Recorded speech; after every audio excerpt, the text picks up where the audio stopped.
Hey everybody, welcome to Pipes, Tobacco, and Whiskey. So today, actually, I am at Colton's house. Hi. Just before Easter, we decided to come and visit him and his fiancée. Sorry, ladies. And we have a wonderful tobacco that we'd like to try today and share with you our thoughts on it. And this is L.J. Peretti's 150th Anniversary Flake. You can only get it at ljperetti.com. Cool. It is a straight Virginia, and it is pressed into flakes. It's aged a little bit. It is strength on it is a medium. Okay. The taste on it is medium. It doesn't have any flavoring added to it, although there has been mention of it having a little bit of a wine flavoring, maybe whether it's aged in wine barrels or whether it's actually has a wine additive to it. I'm not exactly sure, so we'll find out. This is an American-made product. I believe that they source their tobaccos from Sutliff. Okay. Not exactly sure about that because there was no mention of it on their website. All right, well, let's go ahead and talk about this and kind of see what you think. Okay. So let's talk about the tin note first. Right on. The tin note, man, I've recently kind of started to get into dark Virginias a little bit more. I'm a Virginia guy mostly, but, bright Virginias, stuff like that. So I've been getting into Mississippi River a lot. That one's always a good one. Yeah, that's actually a lot of Kia blend, but it is very Virginia forward, red Virginia forward. Yeah, and that was kind of my first introduction to red Virginias, I think. But with this one, man, you get a lot of that red Virginia kind of smell. That's it, because that's what it is. So why not? Very figgy, kind of plummy almost. Little bit of vinegary kind of smell to it, which comes, I think, with the territory, if I'm not wrong. This, to me, has a very reminiscent of some McClelland blends. As a matter of fact, reading some on the tobacco reviews, a lot of guys would compare this to McClelland Blackwoods Flake. I get that tart, tangy, slight vinegary. It has hints of, like you said, some dark fruit like figs and prunes. It's got a yeasty, bready kind of smell. Bready smell, yeah, that's coming through. Almost like a sourdough. And it's definitely got some signs of aging, or some hints of aging in it. You mentioned that. Yeah, because it's got a fermented smell to it. Yeah, it's a pleasing tin note. It's we've smoked some stuff that definitely has, I don't know if stronger is the word, but it's not a very harsh tin note. Absolutely not. It's not. It's subdued. You get a lot of natural tobacco smells in this one. If there was a topping used, like they said, a wine topping, it's not noticeable at all. Not in the tin note. No, it's not noticeable at all. As I'm getting down into it, and the taste it is a little bit, but not in the tin note. No. Yep. Very nice. Well, you have anything to add to the tin note? No. Mellow, mild, and very red Virginia. That's really all I have to say about it. It's pleasing if you like red Virginias. Yeah. This is one of their bulk blends. And so it hasn't really stayed in a tin for very long. Now, depending on the quantity that you order, like I ordered, I think 2 ounces of it just to try it. Yeah. So they sent it to me in a Ziploc bag. But if you order like 8 ounces or 16 ounces, they're going to put it in a paint can for you. Like those Peter Heinrich paint cans. Sure, yeah. Yeah. And that's how they'll ship it to you. And I bet the tin note on those are tremendous. It's going to have a much stronger tin note than what we experienced. You're probably right. Yeah. But still, it's to me very, very reminiscent of McClelland. Yeah. I've only smoked one McClelland blend, I think, in my life. The anniversary blends? Yeah, that one that we did. To me, this has a little hint of that. Other than not having the Latakia in it that anniversary blend has. But yeah, this is very, very similar. Very similar. Okay, well, let's jump into the tastes and kind of talk about what you're tasting. It's got a sweetness to it. It does have a sweetness to it, which is cool because most of the time with red Virginias, it's more tangy than sweet to me. And I'm getting a little bit more sweet than tang. So that's kind of a cool difference on there. I like the sweetness. It's almost like a burnt caramel kind of taste or a burnt sugar kind of taste. I'm getting those peppery, spicy kind of tones in there too. Yeah. So it's like a sweet and peppery kind of thing, which is really cool for the taste buds. I get a little bit of that spice as well. Yeah. I get a grassy straw kind of taste from the natural Virginias. That sweetness that you're talking about is very nice, and I think that's more from the aging, the fermentation, of the sugars in the natural leaf, than anything else. It's a little woody tasting, kind of smoky a little bit. The dark fruit comes through just a bit, and if you're really looking for it, you can taste a little bit of a wine kind of taste. If you're, I don't think if it wasn't mentioned, I don't know if I would taste it. Maybe it's just suggestive. I don't know, but I get a little bit of the wine taste in there, so that's good for the taste. I get that more on the light than I do through the smoke. So like when I light it, every time I light it, I do get a little bit of that kind of that wine essence in there. Yeah, sweetness of wine essence in there, and a little bit of those tannins that you would expect from a red wine. But you know, I get a little of that pepper that you're talking about, but I also get a little of the yeast kind of taste in there as well. Yeah, slightly. But there's a nice balance between... It's balanced. That's the best word for it. It's balanced. You're getting a lot of flavors, but there's a nice balance between the sweetness and the tartness and that woody smokiness. Yeah. It's got a little bit of all three of those things in there. And I tend to look for those in my tobaccos. Yeah. All three of those characteristics. And I do like it. I like it too. It's getting better as you go down. Yeah. It is getting... the first one, I was like, well. The only pain in the butt about this is that... It's you got to keep lighting it because it's so wet. Yeah. And one of the things that I wanted to talk about was the moisture content on this. The moisture content on this, it comes moist. It does. And of course, it's in a flake form. And if you take a look at that flake, it's a thicker flake. You know, like the flake that you expect to see from a McBaron or something like that, a very fine cut flake. This is thicker, much thicker, so it's going to retain more moisture than a thinner flake would do. So you have to let this one dry out at least 30 minutes for me, and maybe even more. And you know, as a reference, just so everybody can kind of get an idea of how thick it is, it's at least as thick as if you took 2 quarters and stacked them on top of each other. That's probably a good reference as to how thick that is. So a lot thicker than some of the other flakes that, you know, we've tried. So, yeah, that makes sense why it would be kind of a pain in the butt to keep going. Yeah, you do have to and also when I like to smoke my flakes rubbed out. I don't think there's any way that somebody could stuff and pack that because it's just too thick, and you would never be able to keep it lit. So this one I have to rub out for sure. And even when I was rubbing it out, I had to work at it. Yeah, you mentioned it was really hard to rub. Yeah. It left some chunks. It did. In there. It didn't rub out completely, so that also is going to lend to having it have to relight quite a few times. Yeah. All right, well, let's talk about the room note. I mean, I know we're outside, and this is the first time I've smoked this. Really? Yeah, is it the first time? You're first also, yeah. I've never tried this. So, I mean, you know, it's kind of hard to tell out here, but comparing to what I've smoked before and knowing what these reds have a tendency to do, I think it's going to be a very pleasant room note. I'd say so.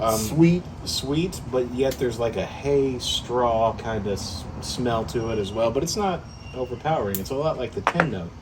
Yeah. It's just kind of mellow and balanced. And this is cool because it's one of those tobaccos, you smell it, you taste it, and then you get the room note. And they all... It's all consistent. Yeah. It's all nice and consistent. Yeah. So there's no real weird surprises or anything like that. It's just I say this a lot, but it's a straightforward tobacco. Yeah. I agree with you on that the room note, the room note on it is going to have a grassy straw and a sweetness to it that is, pretty nice. Pretty nice. I think it's going to be pleasant for everyone. All right. Well, what do you think about the nicotine content on this? So I actually didn't eat breakfast today or lunch. So I'm going on this on an empty stomach.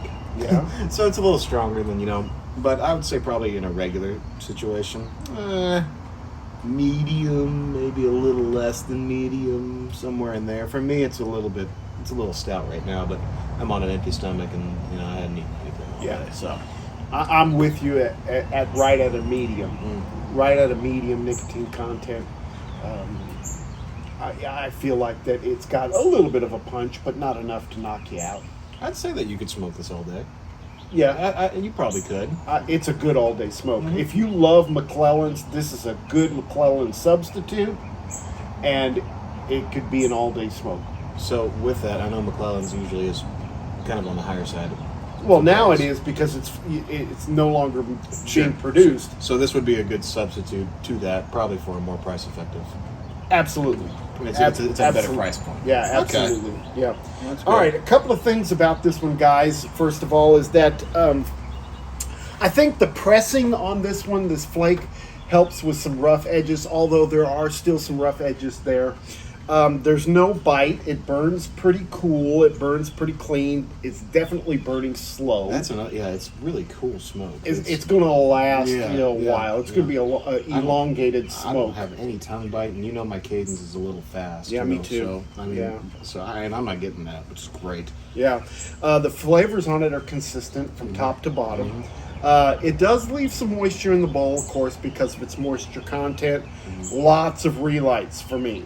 This is going to be one that you're going to need to make sure you've got your lighter handy, and that you're, And I would also probably let it sit for a little bit and dry out, maybe for a little bit. Yeah.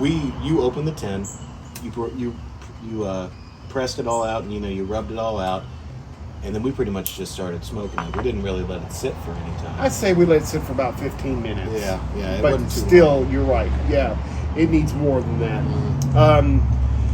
The taste, there's a good aftertaste that lingers. It's not so easy to rub out. It took a little more work than let's say a crumble cake or something like that, but still not too bad. If you were to use, that grinder that I have, if you were to use that, it would pretty much break up pretty everything would be consistent. Probably be better also as a smoke. I bet this could cause some bite if you were to push it too hard, because those Virginias are naturally a hot smoking tobacco. Like I said, this has been compared to McClelland's Blackwoods Flake. I've never tried Blackwoods Flake, but if it's any, this is a pretty solid tobacco, so I'm sure that is also very good tobacco. I bet the aging potential on this is pretty good. I'd be curious. I'm looking at it, and I'm already seeing some crystallization going on in there. And I bought this maybe a month and a half ago. So, of course, they're using tobaccos that have already been aged as well. So that helps. And as far as the complexity goes, I don't get a real lot of complex flavors. No. It's a straight Virginia. It's a very straightforward Virginia. I like that. Yeah. There's really no surprises. Although I think the reds give it a little more complexity. Just a little dash of flavor. But it's not. It's not too crazy. All right. So this one comes in bulk, and of course, if you buy more, your price is going to go down. But this is around $5.80 an ounce, which is comparable to some tin prices. Yeah. So as far as that goes, it may be a little on the high side for bulk prices. But like I said, if you're a McClelland person, this might be right up your alley. You can only get this at ljperetti.com. So visit their website and check them out. They've got lots of different flakes. I love flakes. Yes, And they've got Virginia flakes, Burley flakes, English flakes. Mm-hmm. So they've got quite a few. It's really pretty good. All right, so if you were to give this a rating, what would you give it? One out of 5. I really enjoyed 1 to 5. 1 to 5. Yeah. I really enjoyed like how it's not a simple tobacco, but it's a straightforward tobacco, right? I really dig that about it. There's no surprises. It happens to have a flavor kind of profile that I look for. If it weren't for the rough edges, like you talked about, the relights, and you have to really kind of baby it and make sure that you're doing it right, I'd give it a 4.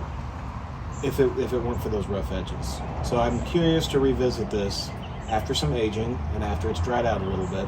But I'm going to say 3.5 just because of those rough edges. I want to give it a 4. But the relights kind of not great, and just kind of the state that it comes in, it's a little too moist for me. So Yeah. I think it has a lot of potential if you sat with it for a little bit. Acknowledging the things that you just mentioned, and I think they're valid points, especially with the moisture content. I'm going to try to grind it in my grinder and see if that helps with the rubbing out and everything like that. But to be able to find a tobacco that's comparable to a McClelland, That's true too. yeah, That's I mean that's that in itself is really pretty awesome. Yeah, Yeah. pretty cool. Yeah. So I'm going to give it a 4. Yeah. I'm going to give it a 4, Yeah. and hope that in the future I can give it maybe a 4.5 or a 5. I'd like to revisit this one. Yeah, I'd like to try it again after some. I think I'm going to stuff. buy some more and store it That'd be cool. because I only bought like 2 ounces, and I've shared some of it with friends of mine. Yeah. So I don't have a whole lot left. But I think if I buy some, I'll buy maybe like half a pound and just store it and Okay. see how it goes. But so you 3.5, me a 4. Where do you want to average that? 3.75. Yeah, but we don't do that. Then we'll do. I want to go 4, so we'll go 4. Okay, Yeah, so yeah. we give Yeah. LJ Peretti's 150th anniversary flake a solid 4. Solid 4. It's a Yeah, really, solid 4. really, really good tobacco. What lighter is this? That's cool. That's a Caribe, and that's one of their low-end Caribes. So I got it off of Smoking Pipes for like $69. I don't want to break it. That's really cool. Yeah, it's a good lighter. This is my travel one. Now the one that you guys gave me for Christmas a couple of years back, that's a Corona. I am Corona, and that doesn't go anywhere. That stays right there at the house. This is a big barbecue lighter. And it does great. You should really get your hands on it. Well, I have one of those big Reach. Yeah, those are cool. Yeah, and they work great too. Yeah. So I know somebody's going to say something, so I you had you just use what you got, Yeah, we barbecued last night. I was like, come on, let's do it. And yeah, why not? Yeah. All right. Well, guys, thank you for watching. We appreciate your comments. We appreciate your views. Please make sure that you share our channel with all your pipe buddies. We're growing quickly. This is actually our 155th episode. Really? Yeah. Yeah. Cool. So we've been at this for a while, and things are going really well. So we're real pleased. And as long as you guys are watching, we're going to keep putting it out. If you've got any things that you want us to view or to try or anything like that, please send that information to us, and we will definitely get it on our list so that we can add it to the things that we're already doing. And next week's episode is going to be the tobacco tasters with McBaron's Vanilla Cream. So be ready for that. If you haven't ordered yours, you still have a little bit of time to get that order in. That sounds cool. So we're going to do that one. The one in May, please make your plans now, because I'm not sure how long that's going to be available. If people make a mad dash to start buying that, is the 4th generation Eric Stokeby Afternoon Melange. So that's a bulk blend as well, but it's in English. We haven't done an English yet. And that's a middle-of-the-road English, not very strong, not too harsh. That's a good one to do tobacco tasters with. So that's what we got on the plate for you. So get those things ordered. Anything? No, You touched it all. Thanks for coming out. It's cool to see you. You haven't been to the house since we did all that. Yeah. All that work to it and everything. And Yeah. I'm glad you get to see it. It's pretty cool. Really nice out here. There's a lot of trees, so. Lots of pine trees. I love pine trees. It's East Texas, man. There's literally just pollen everywhere and pine trees. It is what it is, but it's nice. Thanks for coming out. I appreciate All right, it. guys. Thanks for watching. Don't forget, Make all your piping moments count. we'll see you next time. Have a great week. Bye, So guys. long. Bye. Bye.